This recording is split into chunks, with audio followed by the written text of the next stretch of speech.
Dari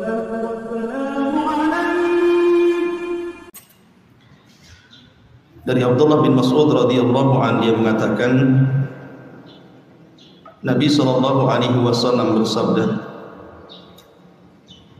tidak halal darah seorang muslim yang bersaksi bahwa tidak ada sesembahan yang berhak disembah kecuali Allah dan aku adalah Rasulullah, kecuali karena 3 perkara. Pertama, as-sayyibu zani. Sayyib itu artinya orang yang sudah menikah kemudian berzina, baik yang masih ada ikatan pernikahan ataupun yang sudah cerai, yang penting pernah menikah disebut sayyib. Az-zani yang berzina maka dibunuh dengan cara dirajam. Wan nafsu bin nafsi, membunuh jiwa tanpa ada hak yang dibenarkan dalam Islam maka dibalas dengan jiwa sebagai qisas. Kemudian yang ketiga, at-tariku lidini, keluar dari agama Islam alias murtad, al-mufariq lil jamaah, di mana dia keluar dari kelompok kaum muslim. Maka orang yang murtad dalam Islam dibunuh, bukan karena mengurangi jumlah kaum muslimin, bukan. Islam itu kaya, walaupun tidak banyak yang mengikuti. Seandainya demikian, Allah tidak berkurang kekuasaan. Tapi ini masalahnya agama. Orang yang murtad dalam Islam ya dibunuh, tentu setelah dimintai tobat. Al-mufariq lil jamaah, karena dia keluar dari jamaah kaum muslim. Hadis ini dikeluarkan Bukhari dan Muslim. Baik. Ma'asyiral muslimat, ibu-ibu yang dirahmati Allah Subhanahu wa taala, bahwa hadis ini salah satu hadis yang menjadi kaidah dalam Islam, bahwa datangnya Islam itu dalam rangka hifdzu nafsi, menjaga jiwa. Jadi tidak sembarang dalam Islam itu bunuh-bunuhan gitu ya. Karena salah satu faedah datangnya Islam adalah hifdzu nafsi, adalah menjaga jiwa.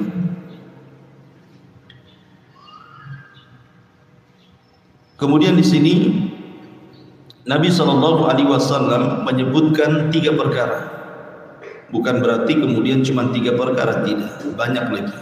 Nanti saya sebutkan. Kita bahas 3 perkara dulu. Yang pertama, Nabi SAW mengatakan as-sayyibu zani. Az-zayyibu zani, saya sudah katakan, artinya orang yang menikah kemudian dia melakukan perzinahan, baik dia masih ada hubung kait dengan pernikahan ataupun sudah cerai, tapi dia pernah merasakan menikah kemudian dia berzina, maka dalam Islam dia dirajam. Sebab perzinahan ini kaitannya dengan pembunuhan, ini sebenarnya sebab daripada pembunuhan. Jadi terkadang zina itu menjadi sebab adanya pembunuhan. Ada sebuah ayat dalam Al-Quran, kalau tidak salah surah Al-Isra, Allah Subhanahu wa taala berfirman, "Wala taqtulu auladakum khasyata imlah. Nahnu narzuquhum wa iyyakum. Inna qatlahum kana khit'an kabira. Wa la taqrabuz zina innahu kana fahishatan wa sa'a sabila. Wa la taqtulu nafsan allati harramallahu illa bil." Disebutkan dalam surah Al-Isra Jangan kalian membunuh anak-anak kalian karena takut makan bersama kalian. Kami yang memberikan rizki anak-anak kalian dan juga kalian. Karena dalam pembunuhan anak-anak itu terdapat dosa yang sangat besar. Janganlah kalian mendekati zina, karena zina itu adalah perbuatan keji dan seburuk-buruk jalan. Dan janganlah kalian membunuh jiwa tanpa ada hak yang dibenarkan. Lihat di sini zina diletakkan di antara dua pembunuhan. Pertama, jangan bunuh anak kalian karena takut makan bersama kalian. Setelah itu Allah larang jangan dekat zina. Setelah ini Allah larang lagi jangan bunuh jiwa yang tidak boleh dibunuh. Berarti zina diletakkan di antara dua pembunuhan di sini dalam surah Isra. Apa faedahnya? Karena di antara yang mengantarkan sebab orang itu membunuh adalah zina. Lihat, gara-gara seorang wanita kemudian hamil di luar nikah, terkadang tidak segan-segan menggugurkan bayinya kan, dibunuh bayinya. Atau jelas-jelas sudah keluar bayinya itu ke alam dunia, terkadang dibunuh sama dia karena takut dan juga karena malu. Makanya di sini Allah letakkan kalimat jangan dekat-dekat zina di antara dua pembunuhan. Karena di antara sebab membunuh itu salah satunya berzina. Makanya kenapa zina itu sesuatu yang menyelisih fitrah manusia. Di zaman Nabi ada seorang sahabat namanya Amr ibn Maimun. Amr ibn Maimun. Dia mengatakan, ra'aitu fil jahiliyati kirdatan ijtama'a 'alaiha kirdatun wa qad zanat farajamuha farajamtu ma'ahu. Kata Amr ibn Maimun, di zaman jahiliyah aku pernah melihat seekor kera yang mengelilingi kera yang lainnya dan kera itu sudah berzina. Tiba-tiba kera-kera yang lainnya membawa batu dan merajamnya, dan aku pun ikut merajam kera tersebut bersama kera-kera itu. Lihat, di dunia binatang saja perzinahan itu menjijikkan, sampai-sampai di dunia kera saja dirajam tuh. Kera merajam kera yang berzina gitu ya. Nah, kok manusia malah kemudian membiarkan? Karena memang zina ini juga menyelisih fitrah. Makanya Allah mengatakan jangan kalian dekat-dekat zina. Bahasanya jangan kalian dekat-dekat, bukan jangan berzina kan? Artinya dekat saja tidak boleh, apalagi berzina. Apa sih dekat-dekat itu? Maksudnya seperti berkhalwat perempuan laki-laki, ikhtilat perempuan laki-laki, memandang perempuan laki-laki, dan begitu seterusnya. Itu kan wasilah-wasilah. Maka wasilah-wasilah yang mengantarkan kepada zina, maka wasilah itu haram, apalagi kalau berzina. Makanya kenapa hukuman berzina dalam Islam itu diketatkan. Kalau dia belum menikah, dicambuk 100 kali, diasingkan 1 tahun. Maksud diasingkan 1 tahun itu jangan diajak bicara. Coba bayangkan lu hidup di Puskopkar, nggak ada satupun tetangga yang mau bicara sama ibu, tersiksa nggak tuh? Nggak mau ngomong sama orang, nggak dijawab, ngomong sama orang nggak dijawab gitu ya. Selain dicambuk 100 kali. Tapi kalau dia sudah menikah, maka sebagaimana hadis ini, maka dia harus dibunuh.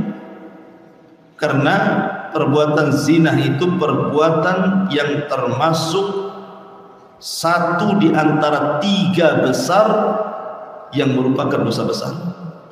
Bahkan ulama menyebutnya angka 3. Jadi dia dosa besar ketiga setelah syirik, kemudian membunuh, kemudian berzina. Dan itu berdasarkan tartib. Abdullah bin Mas'ud radhiyallahu anhu pernah bertanya kepada Nabi sallallahu alaihi wasallam, Rasul, dosa apa yang paling besar itu? Maka Rasul mengatakan syirik.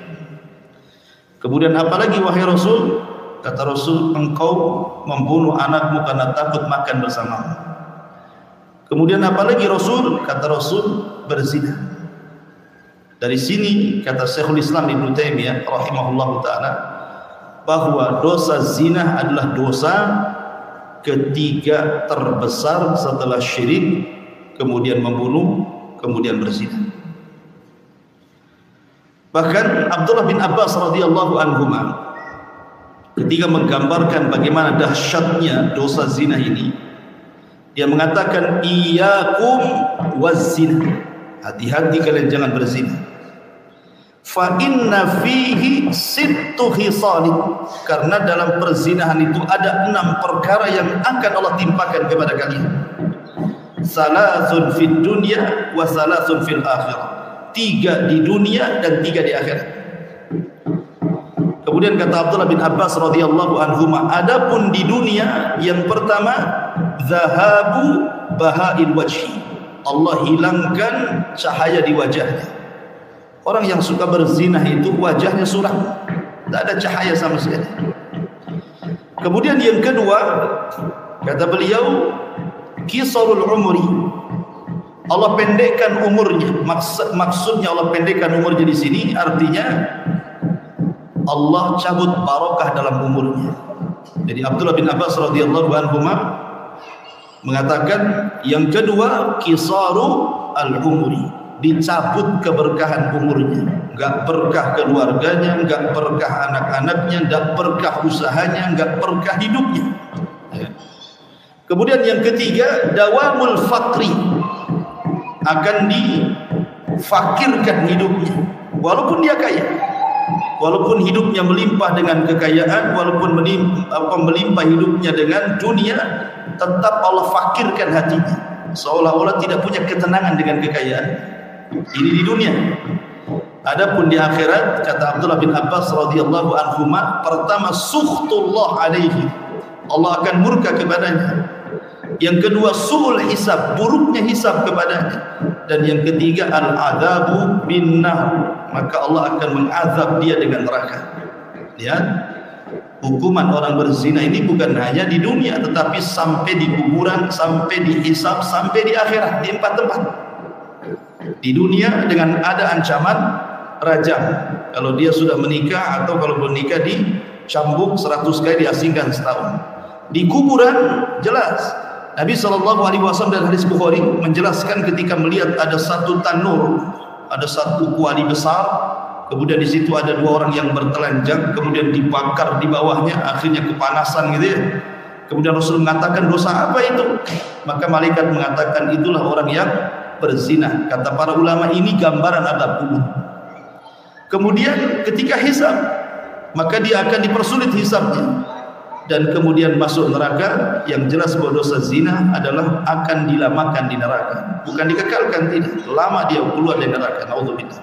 Kecuali kalau di dunia dia bertobat kepada Allah Subhanahu wa taala. Intinya bahwa dosa zina ini dosa yang sangat besar, bahkan disepakati semua agama, bukan hanya Islam saja. Imam Ar-Ramli, seorang madhab Syafi'i, ada juga yang mengatakan, Al-Imam Ibnu Hajar Al-Haytami mengatakan, az-zina haramun ala kulli milalin wa adyan. Zina itu haram berdasarkan kesepakatan semua agama. Jadi agama manapun mengharamkan zina, mau Yahudi, mau Nasrani, mau Muslim, semua mengharamkan zina. Makanya Allah mengatakan jangan dekat-dekat zina. Nah di sini Nabi SAW mengatakan tidak halal darah seorang Muslim untuk ditumpahkan kecuali 3 perkara. Salah satunya az-zayyibu zani, seorang yang sudah menikah kemudian berzina. Dari sini ada faedah bahwa tingkatan dosa dalam zina itu ada. Jadi zina itu bukan satu zina satu dosa, tidak. Tetapi dalam berzina pun ada tingkatan-tingkatan dosa. Seseorang yang sudah menikah dengan orang yang belum menikah, dua-duanya berzina, dosanya berbeda, makanya hukumannya juga dibedakan. Anak muda yang belum menikah berzina, orang yang sudah menikah berzina, itu beda hukumannya, artinya beda dosanya. Maka orang yang sudah menikah kemudian berzina lebih besar dibandingkan orang yang belum menikah. Kenapa? Karena orang yang sudah menikah dosanya 2 kali lipat. Pertama dosa zinahnya, yang kedua mendolimi pasangannya. Mendolimi pasangannya kalau punya pasangan.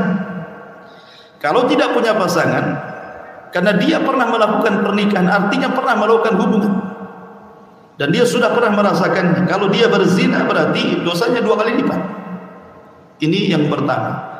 Yang kedua, orang tua yang sudah tua kemudian dia masih berzina, itu berbeda hukumannya dengan anak muda yang berzina. Kenapa demikian? Karena ada hukuman khusus di akhirat. Sebagaimana hadis yang masyhur kata Nabi SAW, salasatun, ada 3 orang kata Rasul, la yukallimuhumullahu yaumal qiyamah, tidak akan diajak bicara pada hari kiamat. Wala yuzakkihim, tidak akan disucikan pada hari kiamat. Kemudian wala yanzuru ilaihim, tidak akan dilihat oleh Allah Subhanahu wa taala. Kemudian walahum adzabun alim, dan bagi mereka azab yang pedih. Ya, 3 ancaman di akhirat. Tidak diajak bicara Allah, tidak dibersihkan Allah, tidak dilihat Allah, dan mendapatkan azab yang pedih. Salah satunya Rasul mengatakan apa? Syaikhun zani, orang yang sudah tua masih berzina. Kenapa kemudian Allah Rasul khususkan orang yang sudah tua berzina sampai diberikan hukuman tambahan? Berbeda dengan anak muda yang berzina tidak masuk pada hadis ini, karena orang tua yang masih berzina berarti orang tua itu tidak punya akhlak. Akhlaknya buruk, akhlaknya rendah. Berarti memang zina itu sudah jadi kebiasaan dia di waktu muda, sehingga sampai tua tidak bisa menghilangkan kebiasaannya. Berarti orang tua itu su'ul khuluq, buruk akhlaknya. Lain dengan anak muda. Makanya kenapa dosanya berbeda, hukumannya pun berbeda gitu ya. Atau umpamanya yang ketiga, berzina dengan tetangga dengan berzina dengan wanita-wanita yang tidak ada hubung kait dengan tetangga, itu juga beda dosanya. Dan itu juga dijelaskan dalam sebuah hadis ketika Nabi SAW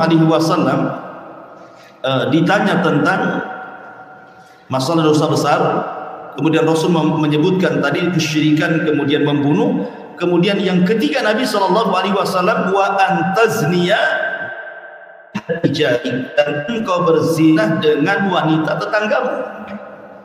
Bahkan dalam riwayat, seandainya seseorang berzina 10 kali dan bukan dengan tetangganya, itu jauh lebih baik dibandingkan berzina dengan tetangganya. Sampai ada riwayat seperti itu. Jadi kalau seorang laki-laki berzina dengan 10 wanita yang bukan ada hubungan tetangga, itu jauh lebih baik dibandingkan berzina dengan wanita yang ada hubungan tetangganya. Kenapa? Karena dosanya berbeda. Orang yang berzina dengan tetangganya berarti 2 dosanya. Pertama dosa zinahnya, yang kedua merobek hubungan hak-hak bertetangga. Kalau dia sampai berzina dengan tetangga, dia sedang merobek hubungan hak bertetangga. Makanya dosanya lipat gitu ya. Beda dengan seandainya seseorang berzina dengan wanita di luar yang tidak ada hubungan tetangga, ya dosa zina saja dia dapat. Ya, makanya kenapa kemudian dalam dosa zina pun ada tingkatan-tingkatan. Ini yang pertama, as-saibu zani. Kemudian yang kedua, wan nafsu bin nafsi. Wan nafsu bin nafsi, membunuh jiwa, maka ada kisos juga. Dan ini berdasarkan firman Allah Azza wa Jalla surah Al-Baqarah ayat 178, ya ayyuhalladzina amanu kutiba alaikumul qisasu fil qatlah. Wahai orang-orang yang beriman, diwajibkan kepada kalian melakukan qisas di dalam pembunuhan. Jadi maksudnya qisas di sini, kalau seandainya seseorang membunuh, maka dibunuh. Tetapi beda ya, membunuh dengan cara qisas dengan membunuh karena sebuah perkara yang memang dia harus dibunuh. Seperti umpamanya tadi orang berzina dirajam, kan sudah jelas ininya, hayatnya, bentuk rajam seperti apa, seperti hadis Ma'is ibn Malik, atau seperti kisah wanita Ghamidiyah di mana ditanam satu dada kemudian dilempari sampai mati gitu ya. Tetapi kisah ini maka dibunuh sesuai dengan dia membunuh. Jadi kalau sebelum dibunuh umpamanya dipotong dulu kakinya, dipotong dulu tangannya, atau dicongkel dulu matanya baru dibunuh, maka dia pun harus dibunuh dengan cara yang sama. Sebagaimana kau membunuh dia, sebelum kau bunuh dia congkel matanya, maka kau congkelin matamu, gitu, baru dibunuh. Jadi cara pembunuhannya disamakan. Itu kalau kisos. Supaya apa? Menjadi bahan pelajaran gitu ya. Sebagaimana kau membunuh itu gimana ketika dia dicongkel matanya merasa kesakitan luar biasa, maka begitulah Islam ingin supaya dia pun merasakan hal yang sama, karena kisos itu sebuah keadilan masalahnya. Lain dengan orang murtad. Kalau orang murtad kan dipenggal gitu saja kan, dipancung lah bahasa kitanya, dan semuanya umum, siapapun yang murtad dipancung gitu ya. Tapi kalau kisos ini dia dibunuh berdasarkan dia membunuh. Dia membunuh dengan cara apa? Dilemparkankah dari atas, dicekikkah sama tambang, atau maka disesuaikan dengan dia membunuhnya. Nah, itulah bedanya kisos dengan perkara yang lain. Tetapi ma'asyiral muslimat, ibu-ibu yang dimuliakan Allah Azza wa Jalla, bicara kisos itu dia kalau seandainya satu orang yang membunuh, berarti yang dibunuh adalah yang membunuh saja. Karena di zaman jahiliyah, kebiasaan orang-orang jahiliyah itu ada yang disebut dengan hamiyatul jahiliyah. Hamiyatul jahiliyah itu maksudnya dendam kesumat yang merupakan fanatik kabilah. Jadi kalau seandainya kabilah ini berperang nih, kemudian salah satu kabilah membunuh salah seorang dari kabilah yang lainnya, maka kabilah yang menjadi korban pembunuhan itu maka akan membalas dendam, nyawa dibalas nyawa. Maka mereka akan membunuh salah satu dari kabilah yang membunuh, walaupun yang dibunuh bukan orang yang membunuh. Nah, itu zaman jahiliyah. Pokoknya ngacak, yang penting orang ini, orang dia sudah membunuh kami, maka kami pun harus membalas satu jiwa siapapun dia. Yang penting dia masih kabilahnya dari para pembunuh. Maka Islam datang dan menghapus tradisi seperti ini dengan cara mendatangkan kisos supaya tidak terjadi kezaliman. Berarti yang dikisos yang membunuh saja. Masa yang nggak ikut terlibat pembunuhan gara-gara di kabilah itu dibunuh, kan zalim namanya. Makanya dalam Islam diganti hukuman jahiliyah itu menjadi hukuman Islam, hukuman adil. Yang dibunuh yang membunuh saja. Tetapi ingat, kalau seandainya pembunuhan ini terjadi karena niat orang ramai, satu kabilah niat membunuh, maka semua dibunuh. Itulah bedanya. Seperti kasus siapa? Kasus Oranium. Di zaman Nabi SAW ada kelompok Oranium itu tidak bersyukur. Orang-orang Oranium ini datang kepada Nabi SAW, kemudian meminta diobati penyakit mereka.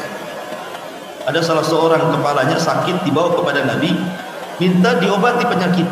Akhirnya Nabi SAW kemudian mengambil air kencing unta, kemudian disuruh minum dan sembuh. Dari sini menunjukkan bahwa kencing unta adalah obat gitu. Tiba-tiba kemudian mereka pulang membunuh salah seorang penggembala kambing, dan pembunuhannya ini karena sebuah kesepakatan, semua terlibat. Maka Nabi SAW memerintahkan untuk membunuh mereka semuanya, walaupun yang dibunuh satu orang. Kenapa? Karena pembunuhannya di atas kesepakatan. Jadi semua kena kisos ya. Makanya di zaman Ali radhiyallahu anhu, ketika munculnya orang-orang Khawarij, Ali kan tidak langsung memerangi mereka. Mereka masih tinggal di sebuah tempat namanya Nahrawan atau Haruri, sampai kepada kasus Abdullah ibn Khabbab ibn Arat. Jadi Abdullah ibn Khabbab ibn Arat ini sedang safar, tiba-tiba melewati Harura, ditangkaplah orang Khawarij. Kemudian keluarganya diikat semuanya. Kemudian akhirnya Abdullah bin Khabbab ini ditanya soal Abu Bakar, Umar, soal Ali, dan soal-soal yang lainnya, dan dia pun membela dan memuji mereka. Marah orang-orang Khawarij. Akhirnya kemudian dibunuhlah siapa? Abdullah bin Khabbab, sampai jariyah yang sedang hamil itu dibelek, kemudian bayinya dijebol, kemudian disembelih bayinya. Memang ngeri itu pembunuhan Abdullah bin Khabbab itu. Lah pembunuhan ini sampai ke telinga Ali radhiyallahu anhu. Maka Ali radhiyallahu anhu kemudian bertanya kepada mereka, siapa yang membunuh Abdullah bin Khabbab? Maunya Ali itu kan mengkisos kepada orang yang membunuh saja. Tapi karena orang-orang Khawarij mengatakan kulluna naqtul, kami semua yang membunuh dia, katanya. Berarti ini pembunuhan yang direncanakan semua orang. Maka Ali radhiyallahu anhu pun bergerak pasukannya membantai semua orang Khawarij karena membunuh satu jiwa Abdullah ibn Khabbab. Terjadilah perang Nahrawan namanya. Ya kan? Nabi SAW membunuh semuanya. Kenapa? Karena mengatakan kuluna naqtul, semuanya kami yang membunuhnya, katanya. Padahal yang membunuh kan tidak semua kan, hanya beberapa orang saja. Tapi karena sepakat mereka itu mengatakan kami semua yang membunuhnya, ya sudah, kalian semua harus mati, kan gitu.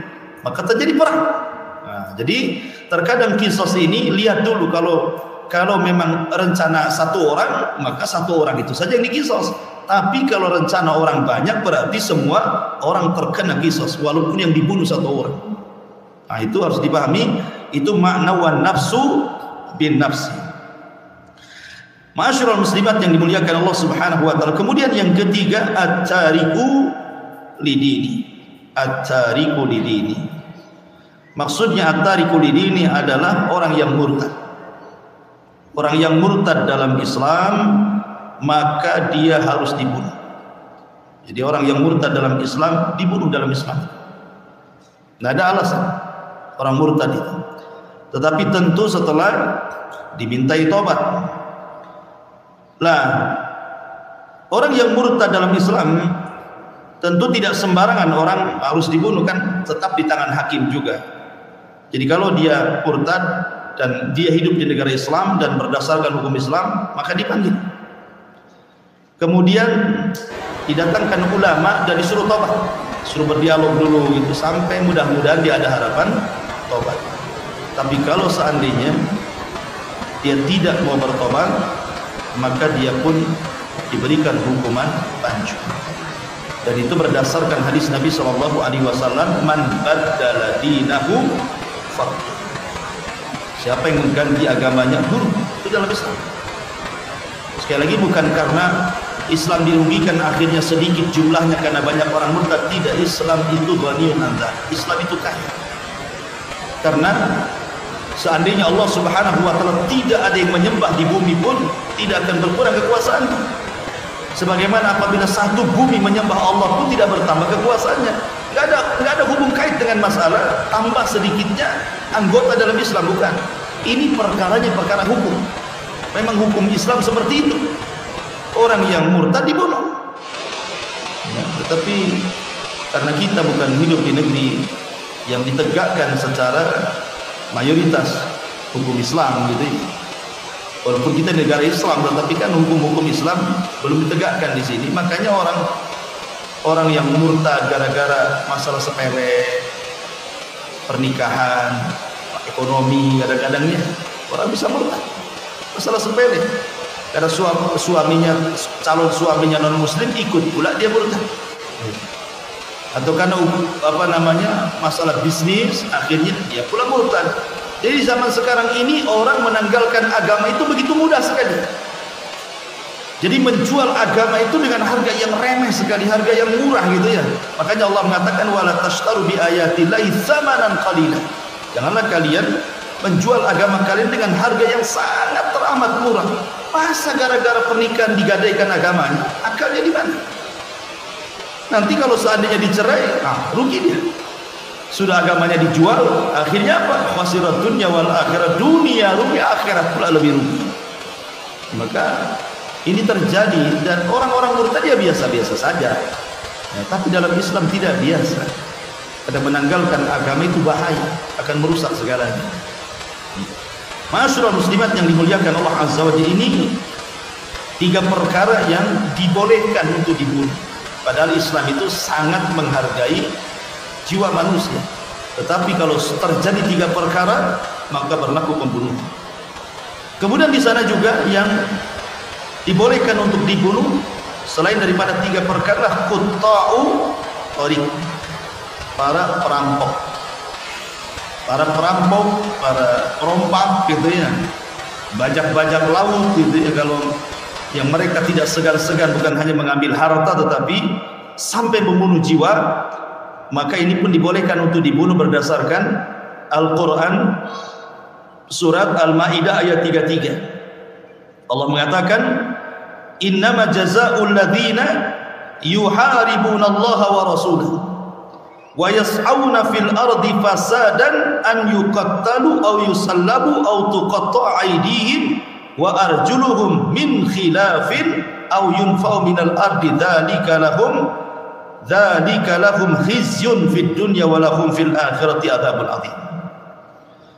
Sesungguhnya balasan orang-orang yang memerangi Allah dan Rasulnya dan berusaha merusak bumi, maksudnya dengan cara merampok, dengan cara merompak, bajak laut dan yang lainnya, merusak bumi, an yuqattalu, maka mereka boleh dibunuh, au yusallabu, ataupun disalib, au tuqatta aydihim, ataupun dipotong tangannya, wa arjuluhum, dan kakinya, min khilaf, secara silang, au yunfau minal ar, atau diasingkan di sebuah pulau. Dan itu balasan mereka di dunia dan balasan mereka di akhirat, azab yang sangat pedih. Jadi para perompak ya, para perampok yang mengancam jiwa, nah itu juga dibunuh tuh. Umpamanya di lintas-lintas Sumatera kan gitu ya, banyak bajing-bajing luncat katanya, yang nggak segan-segan kalau nggak ngasih harta bisa dibunuh umpamanya kan. Yang seperti dalam Islam dibunuh boleh, tetapi sekali lagi yang berhak untuk mengkisos ataupun memberikan hukum adalah hakim.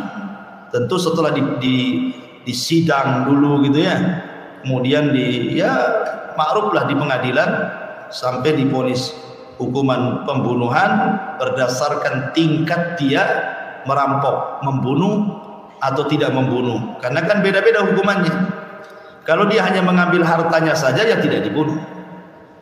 Tapi kalau seandainya dia sampai membunuh, itu lain lagi. Ya. Kemudian yang keempat, yang kelima, jasus. Ya, jasus itu juga dibunuh. Maka di zaman Nabi SAW, jasus itu artinya mata-mata negara, mata-mata negara. Karena di zaman Nabi SAW, sebagaimana riwayat Bukhari Muslim itu, ada kisah dari Hatib ibn Abi Balta'ah. Hatib ibn Abi Balta'ah. Jadi Nabi SAW kan mau nyerang Mekah, itu ceritanya.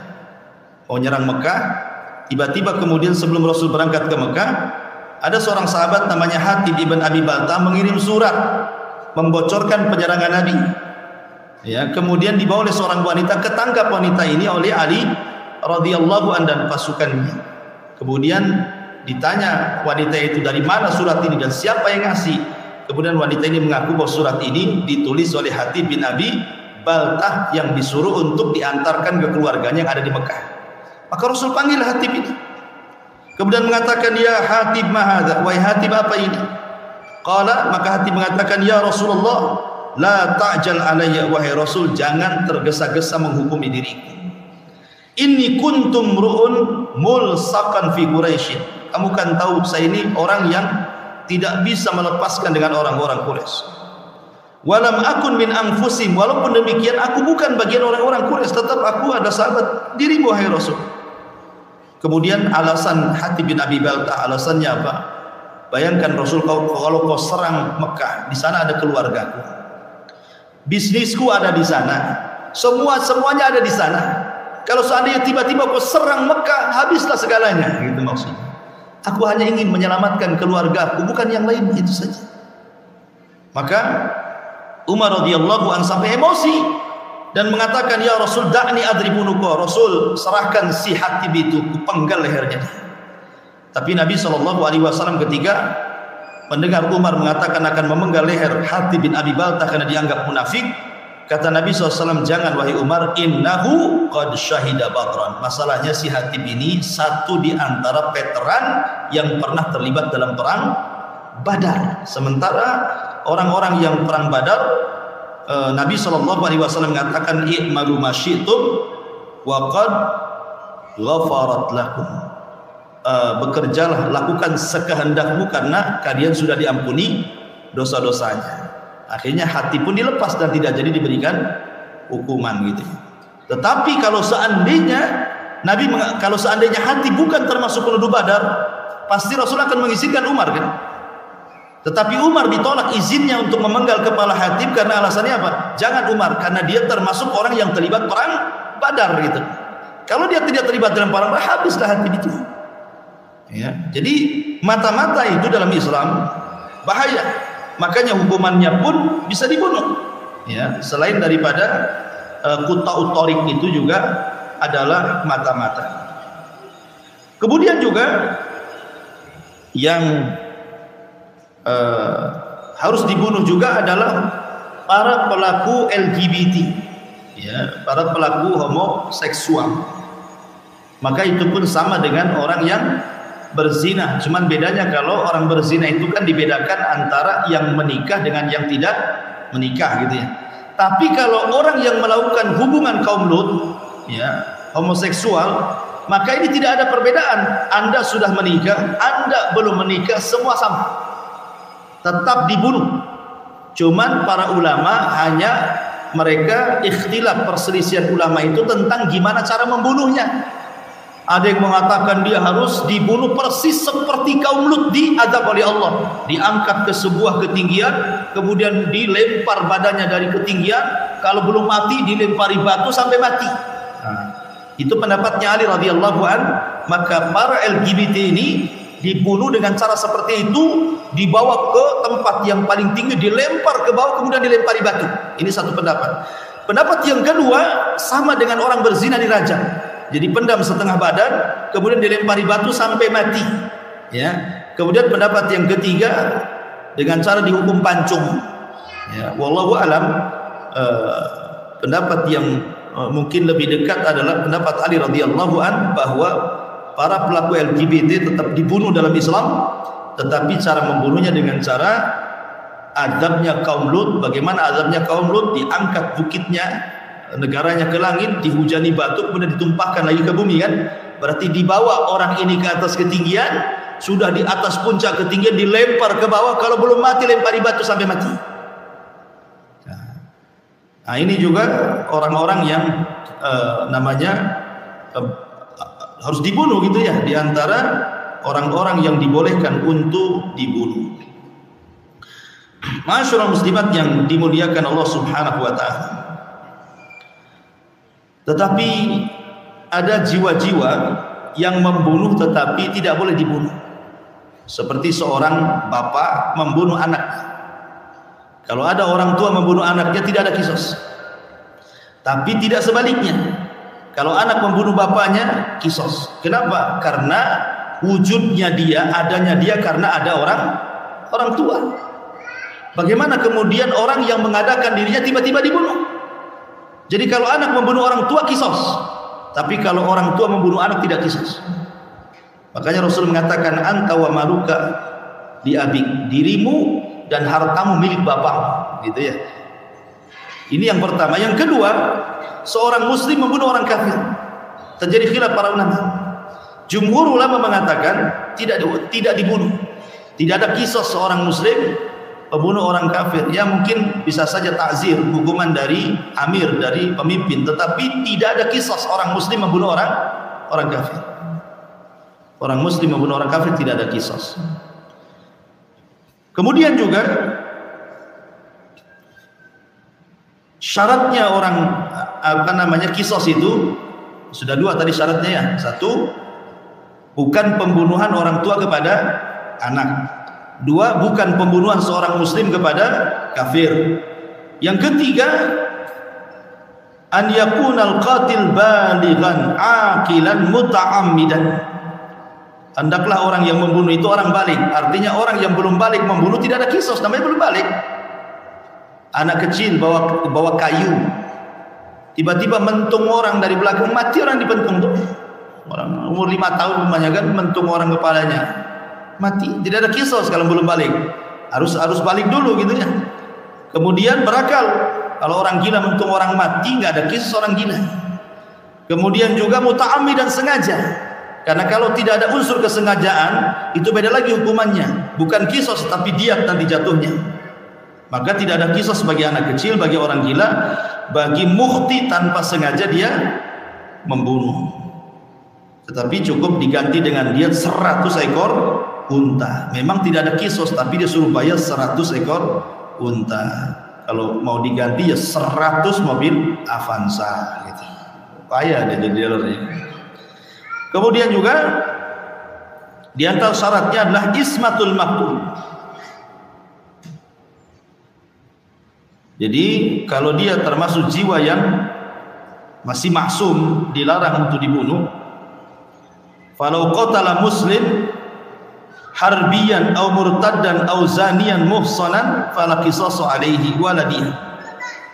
Jadi kalau seorang muslim memang dia ditunjuk oleh pemerintah untuk menjadi tukang pancung. Namanya pemerintah kan harus ada tim eksekusi kan. Lah tim eksekusi ini tidak bisa dikisos. Ya. Kalau tim eksekusi dikisos karena bunuh, siapa yang mau jadi eksekutor kan gitu ya. Jadi para eksekutor ini tidak dikisos gitu. Karena memang atas perintah negara, memang tugasnya itu saja dia. Ya, tukang pancung saja kan. Di Saudi kan ada tuh yang bawa pedang besar sambil tutup mukanya kan, tukang pancung itu. Ya dia nggak kisos. Memang itu sedang melaksanakan tugas negara gitu dan tugas agama gitu. Maka orang yang eksekutor dalam hukuman hudud tidak dibunuh. Masyarul muslimat yang dimuliakan Allah Subhanahu wa taala. Kemudian yang terakhir bicara tentang hukum saling membunuh. Kalau seandainya seorang muslim membunuh muslim yang lainnya, maka ada dua kemungkinan. Satu, dua-duanya, ada tiga kemungkinan nih. Satu, dua-duanya masuk surga. Dua, dua-duanya masuk neraka. Tiga, dua-duanya masuk surga dan satunya masuk neraka. Bagaimana gambarannya? Pertama, dua-duanya masuk surga. Seperti yang terjadi kepada kisahnya Bani Israil.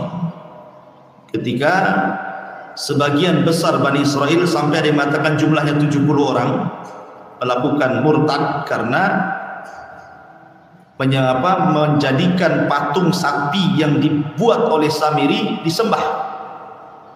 Kemudian Musa datang setelah mendapatkan Taurat, marah, kok bisa ditinggal 40 malam murtad.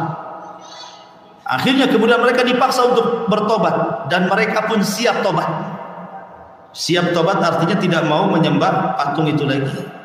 Cuman kata Musa, syarat tobatnya kalian harus saling membunuh. Akhirnya kemudian mereka pun saling membunuh satu dengan yang lainnya. Maka al-qatil wal maqtul fil jannah.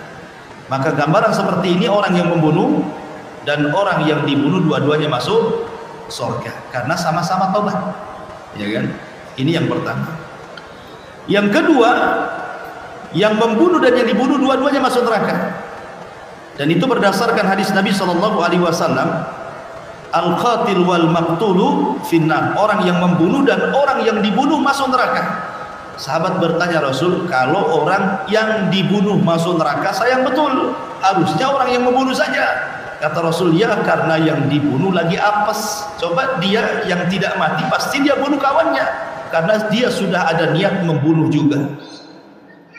Jadi kalau seseorang kemudian membunuh, contoh nih rebutan parkir, preman sama-sama muslim, preman pasar, rebutan lahan parkir, kelahi keduanya kan, akhirnya saling membunuh, dua-duanya mati konyol gitu, dua-duanya masuk neraka.